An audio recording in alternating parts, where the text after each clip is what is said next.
Sometimes we look at it as a soldier, but they are the heroes. We always believe we fight for a cause. But when you deny or break that cause, then you wonder really why they have given their lives. We're never able to return to the dear ones. Respect isn't sufficient. If there was only a way that we could grab them by the hand and say thank you, but you know that's impossible. We just let our memories float with them as long as we live. For those who tasted what it was at those moments, which is unexplainable. You may see it on TV or in a movie, but the feeling is not the same, believe me. When you're facing death constantly, every second, you're scared. We all are scared. And a man or a person who says he's not scared is not normal. And when you think it's not only us, but the destruction that we have caused of all those battles, those homes, civilians, they too deserve some kind of respect, awfully a lot of respect.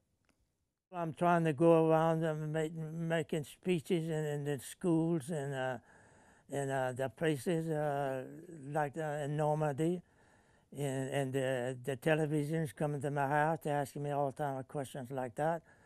I think that I'm trying to explain to people that what happened in my way, and then at the fifth late in the evening we went out from the beach landing in Normandy, but we didn't know where we was going and what time we was going. They didn't tell me anything. I was a sample. I was a PVT. I didn't roll in the grades. I don't like responsibility.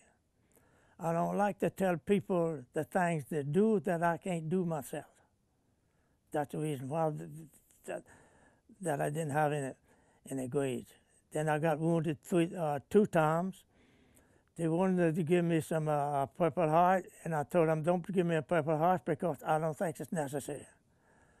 I regretted that later because they give us some points to get out of the Army. We passed a part of Belgium, a part of, and then went back in France, went to Aachen. And then we went to, we passed the first major secret line. There was no resistance, but when we got into the second one, we were stopped.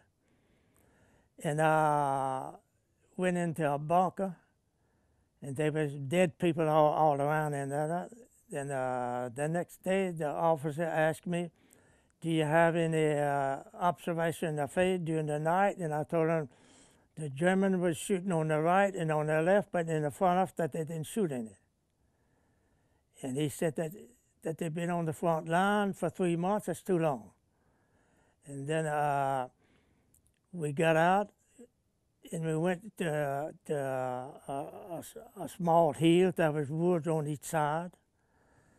And I stayed close to the woods because I imagined that the Germans was going to attack us. And then when the Germans when we got about halfway up the hill, they started shelling us in the back. Then they were shelling us in the front. And then I went into the woods. And when I got into the woods, I heard a gun shoot, and I fell down. And when I got up, my rifle was gone. I couldn't find it in a place. Then I got up to go farther in.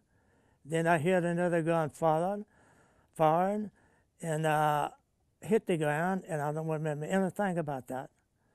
I worked up a month and a half in a hospital in France. I didn't even know where I was and how I got there.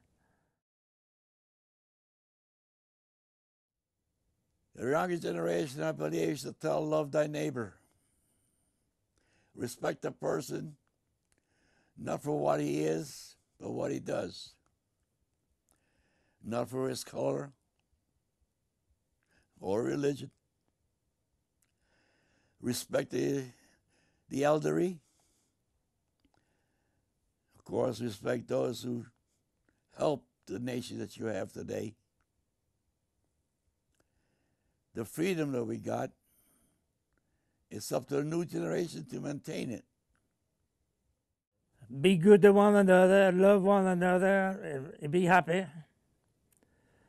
Do unto you what you want them to do unto you. That's the only way that I can think about that.